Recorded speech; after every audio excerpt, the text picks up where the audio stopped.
With the new Marvel Rivals game, you get a whole plethora of characters to choose from, like Spider-Man swinging around and smacking everyone in sight, or Loki pulling off sneaky tricks and magic to mess with the enemy. And of course, there's Iron Man flying through the air, launching rockets at anyone who gets in his way. It's absolute chaos in the best way. And with the new update for the Fantastic Four, we're getting 4 new characters. Mr. Fantastic, the Thing, the Human Torch, yeah, the Fire Guy, and Invisible Woman. One comes packed with their own crazy superpowers, stretching, smashing, flaming, and going full-on invisible. It's about to get real fun out there. Now, while all these updates have definitely made Marvel Rivals more fun and exciting to play, there's one big mistake they made, a mistake that a lot of game communities have fallen into. And if they don't fix it, it could end up ruining the whole experience. The exact mistake they made? It's with the character designs. In the latest summer update, Marvel Rivals gave a bunch of characters these flashy, over-the-top outfits. And honestly, some of them feel way too sexualized. Both the male and female characters, I get it, it's a summer theme and all, but there's a line between fun and just plain distracting. It feels like they focused more on looks than the actual feel or identity of the characters, and that's where things start to fall apart. But it's not just Marvel Rivals doing this. This kind of thing has been showing up in other games too. Take Apex Legends, for example. When they introduced Seer and confirmed he was part of the LGBTQ+ community, a lot of players felt the way he was portrayed leaned too much into a stereotypical, overly feminized or sexualized vibe. That really didn't sit well with a big chunk of the community, and yeah, it sparked a lot of hate and controversy around the game. Don't believe me? Look at this. A Reddit user on r/Apex Legends by the name of Jorny Makeru said, "Why does Seer have to be so exaggerated and sexualized?" I get it. Sex sells. But for the most part, this game has been on the mild side when it comes to male sex appeal and objectification, which I have really enjoyed.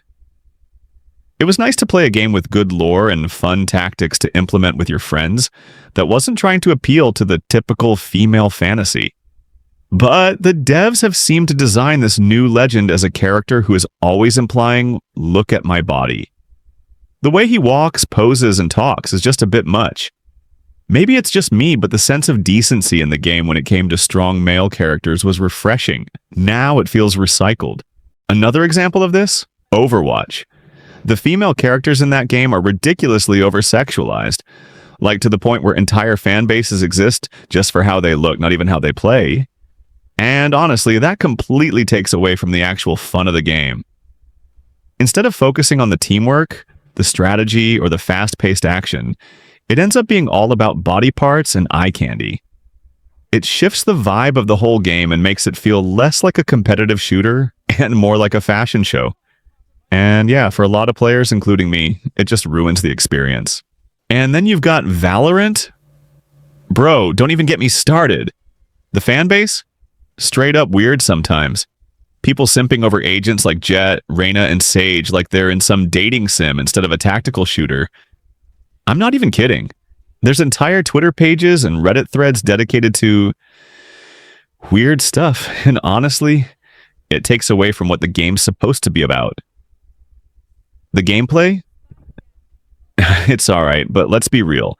A lot of people are there more for the characters than the competitive experience. It's become more of a vibe and aesthetic thing than a solid shooter. And the simp culture around it makes the whole thing feel less serious and more, yeah, well, you know, crinier. Take this video, for example. Thank you, sweetheart. Ew! Okay, here one, Evan. Oh. Yeah, Evan. Why did you say that? You need to buy? I can buy you. Me? Can someone get this? Thank you. Oh, no problem, sweetheart. Yeah. Weird? Right. Now look at this on the r/Valorant. A now deleted post says, "Why is Valorant community so weird? I haven't played since the beta, and I came back to dudes barking at females in lobbies and calling them mommy WTF. I have also been called daddy by a grown-ass female. Let's not even talk about the cringe-ass guys forcing their voices to sound like they got shot in the chest and they can't talk. Is this normal, or did I just have zero luck in my game's help? Alright guys, at the end of the day, this is all just my opinion. I'm not saying you have to agree with me, but I genuinely think stuff like over-sexualized character designs, simpy fan bases, and the copy-paste gameplay direction are what's really dragging these games down. Marvel Rivals had potential, Overwatch had the blueprint, and Valorant? Bro, the fan base is straight up wild, but this is just how I see it. If you disagree, cool, drop it in the comments. If you agree, let me hear it loud.